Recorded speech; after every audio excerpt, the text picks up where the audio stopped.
जय हिंद। आज हम बात करेंगे बिहार दरोगा को लेकर कि बिहार दरोगा में साइंस कहाँ कहाँ से पूछे जाते हैं। और आप लोगों का कमेंट था कि सर साइंस का टॉपिक बता दीजिए, और साइंस का कहीं ना कहीं हम इससे पहले भी नहीं बताए थे, सिर्फ आर्ट्स का, स्टैटिस्टिक्स का, करंट अफेयर्स का बता देते थे, लेकिन साइंस का नहीं बताते थे। तो आज के वीडियो में जो हम बात करेंगे वो स्पेशली ये बात करेंगे कि साइंस आपको कहाँ कहाँ से पढ़ना है बिहार दरोगा में, जिससे कि आपका साइंस में अच्छा से अच्छा नंबर आ पाए। तो सबसे पहले अगर हम साइंस सिलेबस की बात करते हैं तो साइंस में देखिएगा कि साइंस में टोटल 3 चीज़ें पूछी जाती हैं, और 3 चीज़ें होते भी हैं, एक फिजिक्स और एक केमिस्ट्री और एक बायोलॉजी होता है। और फिजिक्स, केमिस्ट्री, बायोलॉजी की बात करते हैं तो बिहार दरोगा पीटी एग्ज़ाम और एक होता है मेंस एग्ज़ाम, ये दोनों लिखित एग्जाम होते हैं। अगर हम बात करते हैं पीटी एग्ज़ाम का तो इसमें आपको 15 से 20 क्वेश्चन ही देखने को मिलेगा। कितना क्वेश्चन? 15 से 20 क्वेश्चन। तो वहीं पे अगर हम बात करते हैं बिहार दरोगा मतलब पीटी में 15 से 20 क्वेश्चन हो गया आपका। वही अगर हम बात करते हैं मेंस का तो वहाँ पे आपका 20 से 25 क्वेश्चन रहता है। समझे क्यों? ऐसा इसलिए है क्योंकि पीटी में करंट अफेयर्स पूछे जाते हैं, इसी वजह से क्वेश्चन वेरी करता है इधर उधर।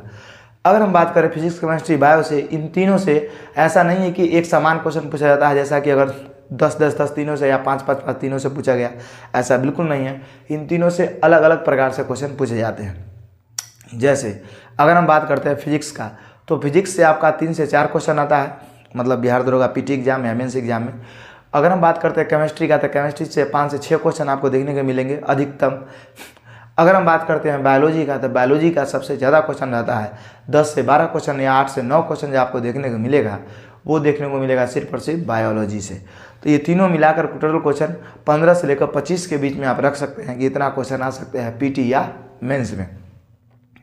अब अगर हम बात करते हैं मतलब फिजिक्स का, केमिस्ट्री का और बायो का, तो इन तीनों का अगर हम बात करते हैं तो सबसे पहले अगर हम बात कर लेते हैं आपके फिजिक्स के बारे में, तो फिजिक्स के जितने भी टॉपिक्स आपको पढ़ने हैं उन सभी टॉपिक आपको ये यहाँ दिख रहे हैं पीछे हमारे। तो ये सभी टॉपिक आपको यहाँ दिख रहे हैं पीछे हमारे।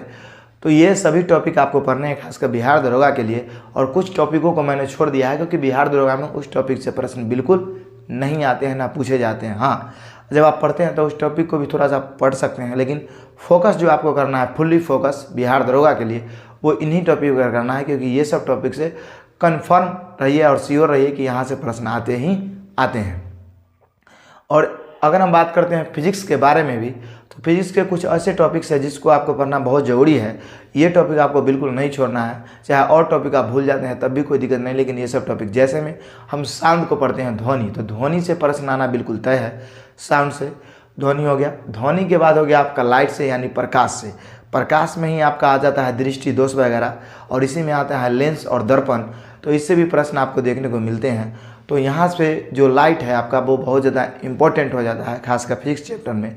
और उसका सबसे ज़्यादा जो महत्वपूर्ण चैप्टर है वो है आपका विद्युत धारा। फिजिक्स के अंदर विद्युत धारा इतना इंपॉर्टेंट है इलेक्ट्रिसिटी की, इलेक्ट्रिसिटी में आपका प्रतिरोध हो गया या मतलब वैज्ञानिकों के द्वारा कोई नियम हो गया, इससे प्रश्न बिहार दरोगा के प्रीवियस ईयर में पूछे गए हैं, जो आप मतलब हम आपको आगे बताएंगे। तो विद्युत धारा को आप बिल्कुल इग्नोर नहीं कर सकते हैं। और जो इलेक्ट्रिसिटी है, जब डिजिटल बोर्ड मेरे पास होगा तो इन सभी टॉपिक को आपको हम फोटो दिखा के काफ़ी अच्छी तरीक़ा से हर चीज़ को एक्सप्लेनेशन करके आपको समझाएंगे। उसके बाद फिजिक्स का एक और टॉपिक होता है आपका कार्य शक्ति ऊर्जा। इस टॉपिक को भी आपको काफ़ी अच्छी तरीक़ा से कर लेना है, क्योंकि ऊर्जा से गतिज ऊर्जा और स्थितिज ऊर्जा, यहाँ से प्रश्न आपके बनते हैं न्यूमेरिकल टाइप के भी। कुछ देखिए फिजिक्स के अंदर कुछ न्यूमेरिकल आपके बनेंगे, कहाँ से हम आपको बताते हैं, जैसे इलेक्ट्रिसिटी से, कार्य शक्ति ऊर्जा से, और उसके बाद ये 2 जगह से आपके न्यूमेरिकल प्रश्न भी बनते हैं। तो यहाँ से कुछ न्यूमेरिकल टाइप के सवालों को आप याद रखिएगा और ध्यान में रखिएगा। तो हमने आपको जितना ये टॉपिक बताया, और एक बात और, आप बल जो है, बल और बल के प्रकार, ये टॉपिक भी काफ़ी इंपॉर्टेंट हो जाता है फिजिक्स के अंदर। तो 5 टॉपिक हम आपको बताए हैं जो फिजिक्स के अंदर बहुत ज़्यादा इंपॉर्टेंट है। आप बाकी टॉपिक अगर नहीं पढ़ते हैं, इन 5 को पढ़ के जाते हैं, तो वादा रख के फिजिक्स में आप अपने आप को काफ़ी कंफर्टेबल फील कीजिएगा एग्जाम हॉल के अंदर। अब हम बात करते हैं केमिस्ट्री का। केमिस्ट्री से 5 से 6 प्रश्न आते हैं। तो केमिस्ट्री से जितना भी केमिकल चीज़ें हैं, ऑर्गेनिक, आपका इनऑर्गेनिक, ऑर्गेनिक में आपको मतलब अच्छे तरीक़े से ध्यान देना है। उसका देखिए अगर हम बात करते हैं इसमें चैप्टरों का, तो इसमें रासायनिक यौगिकों के नाम, जैसे प्लास्टर ऑफ पेरिस का नाम, बिरंजर चूर्ण का नाम, इसका यूज क्या है, ऐसे प्रश्न आते रहते हैं। उसके बाद मिश्रण धातु जैसे मान के चलिए कि आपसे पूछा जाता है कि पित्तल किन 2 चीज़ों का मिश्रण होता है। उसके बाद आपका क्वेश्चन पूछा जाता है कि स्टेनलेस स्टील किसका किसका बना होता है। तो इस तरह के प्रश्न बनते हैं। उसके बाद एटॉमिक स्ट्रक्चर, परमाणु संरचना, इससे भी प्रश्न आता है। उसके बाद बहुत सारे प्रश्न आपके बनते रहते हैं केमिस्ट्री के अंदर, और सब टॉपिक्स हैं जो आपको यहाँ दिख रहे हैं। तो इन सभी टॉपिक को अगर आप कवर करते हैं तो आप काफ़ी अपने आप को गुड फील कीजिएगा एग्जाम के अंदर। तो ये फिजिक्स केमिस्ट्री की बात हो गई। अब हम आते हैं मेन बायोलॉजी पे। तो अगर हम बायोलॉजी पे आते हैं तो बायोलॉजी भी बहुत ज़्यादा महत्वपूर्ण हो जाता है। बायोलॉजी के अंदर आप किसी भी चैप्टर को इग्नोर नहीं कर सकते हैं। सब चैप्टर कहीं ना कहीं अपने आप में अच्छे हैं और महत्वपूर्ण है बिहार दरोगा एग्जाम के लिए। सबसे पहले अगर हम बात करते हैं तो बायोलॉजी के अंदर आपको कोशिका पूरे अच्छे तरीके से आना चाहिए, क्योंकि कोशिका से प्रश्न देखने को मिल ही जाता है, कभी कभार आ ही जाता है 1-2 प्रश्न। बायोलॉजी में कोशिका हो गया, कोशिका के बाद आपका उत्तक हो गया, जैसे में पादप उत्तक और जंतु उत्तक। ये आपको काफ़ी अच्छा होना चाहिए। जंतु उत्तक भी उतना ही इंपॉर्टेंट होता है। इसमें एपिथेलियम उत्तक, उपकला उत्तक, बहुत सारे उत्तक होते हैं जो आपसे पूछे जाते हैं। उसके बाद आपका हो गया जंतु उत्तक, पादप उत्तक। पादप उत्तक में मतलब बहुत सारे उत्तक होते हैं, मतलब जाइलम फ्लोएम, इसी के अंदर हम लोग पढ़ते हैं। उसके बाद और सारे मतलब उत्तक होते हैं हमें, अस्थायी उत्तक, उस विभजतिक उत्तक। तो इससे भी प्रश्न आपके बनते हैं, समझे नहीं समझे। उसके बाद इसी में होता है मृदुत्तक, स्थूलकोणोत्तक, दृढ़ उत्तक, जिसको हम पेरेनिकाइमा, स्क्लेनिकाइमा, कोलेनिकाइमा बोलते हैं। तो यहाँ से प्रश्न आते हैं, समझे। और यहाँ से लड़कों से बनता ही नहीं, क्योंकि उनको भारी लगता है ये टॉपिक, और काफ़ी ईजी है। हम बोले नहीं आपको, जब स्मार्ट बोर्ड होगा तो काफ़ी अच्छे तरीके से हम ये सब चीज़ें आपको पढ़ा देंगे एग्जाम से पहले। साइंस तो हम आपको पढ़ाएंगे, और करंट अफेयर्स, ये 2 चीज़ हम अपने पहले ही सोच के रखा है, और स्टैटिक और बिहार जीके, ये सब। अगर हम आगे बात करते हैं, ये 2 हो गया।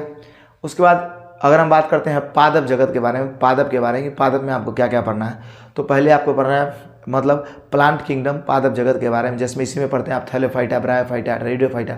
हम आपको इसलिए बोल रहे हैं ना कि आपको याद आए, समझे। हम बोल के डायरेक्ट चैप्टर भी निकल सकते हैं, लेकिन आपको याद दिला देते हैं कि देखिए इसमें ये चीज़ पढ़ना है, जिससे आपको ज़्यादा ध्यान में रहेगा। समझ में आ गया।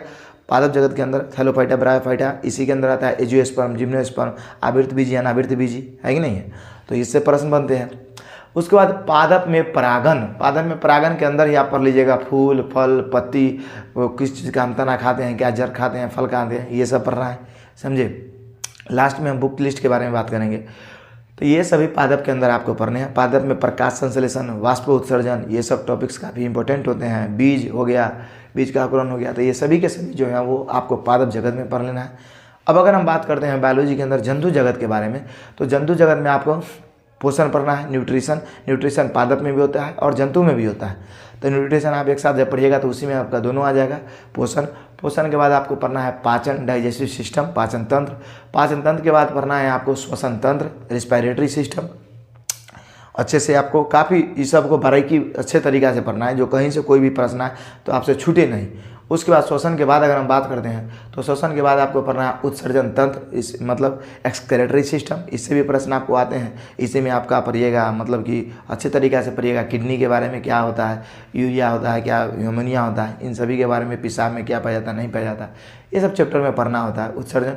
उसके बाद आगे पढ़ना है आपको परिसंचरण तंत्र। परिसंचरण तंत्र में आप ब्लड के सर्कुलेशन के बारे में पढ़िएगा कि हार्ट का क्या यूज है। उसके बाद ब्लड कहाँ जाता है, कहाँ नहीं आता है, ये वो हार्ट के पूरा स्ट्रक्चर को पढ़िएगा परिसंचरण तंत्र में। उसके बाद आपका ब्लड ग्रुप पढ़िएगा, जैसे AB positive, B positive, A positive, फला पॉजिटिव, A पॉजिटिव, सभी के सभी ब्लड में हम पढ़ते हैं। तो ब्लड ग्रुप हो गया, रक्त समूह। उसके बाद आपको जो पढ़ना है वो पढ़ना है तंत्रिका तंत्र। तंत्रिका तंत्र के बारे में अगर हम बात करते हैं तो ये भी काफ़ी इंपॉर्टेंट हो गया। तंत्रिका तंत्र के बारे में जो पढ़िएगा तो आप पूरा पढ़ पाइएगा कि हमारे शरीर के अंदर सूचना जाता कैसे, आता कैसे है। और तंत्रिका तंत्र में जब पढ़िएगा तो इसी में आपको पता चलेगा कि मस्तिष्क का क्या यूज है, मस्तिष्क के कौन से भाग कैसे कैसे काम करते हैं। उसके बाद जो आपको पढ़ना है वो पढ़ना है कंकाल तंत्र, समझे, स्केलेटल सिस्टम। कंकाल तंत्र के बारे में बात करते हैं तो कंकाल तंत्र आपका काफ़ी इंपॉर्टेंट हो जाता है। इसी के बारे में हम पढ़ते हैं, अस्थियों के बारे में, हड्डी के बारे में। उसके बाद कंकाल तंत्र के बाद अगर हम बात करते हैं तो नेक्स्ट जो आपको पढ़ना पड़ता है वो पढ़ता है ग्रंथि के बारे में, जैसे में अंतःस्रावी ग्रंथि, बहिःस्रावी ग्रंथि होता है, और एक होता है मिश्रित ग्रंथि। तो जितने भी जैसे पिट्यूटरी ग्लैंड हो गया, हाइपोथैलेमस ग्लैंड हो गया, थायराइड ग्लैंड हो गया, ये सभी के सभी ग्रंथि हो गया। उसके बाद आपका मतलब मधुमेह से संबंधित अग्नाशय ग्रंथि हो गया। तो जितने भी लीवर ग्रंथि हो गया, ये जितने भी ग्रंथि है इस चैप्टर में आप पढ़ते हैं। यहाँ से प्रश्न भी आपके आते हैं। नेक्स्ट जो आपको पढ़ना है वो पढ़ना है जंतु जगत के बारे में। जंतु जगत मतलब एनिमल किंगडम के बारे में आपको अच्छे से पढ़ना है, एनिमल किंगडम। अगर हम आगे बात करते हैं एनिमल किंगडम के बाद तो आगे जो आपको पढ़ना है एनिमल किंगडम में भी आप पढ़ते हैं एनिमेलिया ग्रुप हो गया, जिसमें मानव आता है। उसके बाद आप पढ़ते हैं कि बहुत सारा केचुआ, एनिलिडा हो गया, ये सब ग्रुप जो आप पढ़ते हैं वो पढ़ते हैं जंतु जगत में। उसके बाद आपको नेक्स्ट जो पढ़ना है लास्ट में, वो पढ़ना है पर्यावरण एवं पारिस्थितिकी, जिससे आपका 3-4 क्वेश्चन से पल्ला पड़ेगा। और इसमें बहुत लंबा चैप्टर होता है, देखने को तो पर्यावरण पारिस्थितिकी हम बोल देते हैं, लेकिन ये बहुत लॉन्ग चैप्टर होता है। तो इतना अगर आप कवर करते हैं साइंस में, तो साइंस में इससे बहुत ज़्यादा भी आपको बंडर पढ़ने का ज़रूरत नहीं है। और जितना मैंने आपको बताया ये सभी के सभी बैकग्राउंड में दिख रहे थे। और इसका जो PDF है वो आपको मिल जाएगा टेलीग्राम लिंक पे, डिस्क्रिप्शन में टेलीग्राम का लिंक भी दिया गया है, वहाँ से जाके आप लोड कर सकते हैं। अगर हम बात करते हैं इन सभी टॉपिकों का, तो जब आप पढ़िएगा साइंस में तो आप काफ़ी अपने आप को कंफर्टेबल फील कीजिएगा। और कहाँ पे न्यूमेरिकल आपको पढ़ना है, कहाँ नहीं पढ़ना है, ये भी मैंने आपको बता दिया है, समझे। मतलब प्रीवियस प्रश्नों को देखिएगा तो यहीं से आपको ज़्यादातर मिलेगा। अब हम बात करते हैं बुक का, तो बुक आपको जो बेटर लगता है वो आप पढ़िए, समझे। और बाकी हमारा अगर बात करते हैं तो आप साइंस के लिए एक वन लाइनर रखिए और एक आप सब्जेक्टिव रखिए। वन लाइनर इसीलिए रखिए कि इस वन लाइनर से प्रश्न साइंस में काफ़ी देखने को मिलते हैं, समझे। जैसे रक्त का pH मान हो गया, किस गाजर में क्या पाया जाता है, कैरोटीन, इस तरह के जो प्रश्न है वो कभी कभी टॉपिक में छूट जाता है।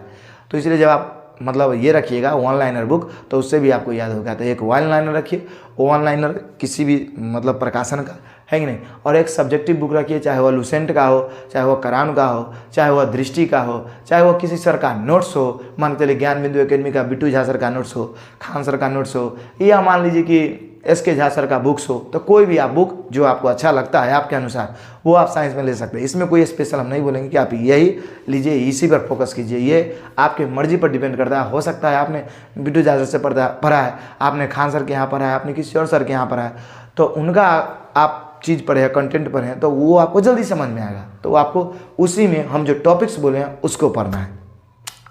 तो आशा करते हैं कि हम आपको जानकारी साइंस में दे पाए होंगे और हमारा वीडियो सही लगा होगा। और सही लगता है तो आप हमसे जुड़िए। आप लोग वीडियो देखते हैं लेकिन हमसे जुड़ नहीं पाते हैं, तो कहीं ना कहीं हम अच्छी जानकारी ही देते हैं और क्लास भी हम अच्छे कराते हैं। तो हम आपसे मिलेंगे अगली क्लास में, तब तक के लिए जय हिंद, जय भारत।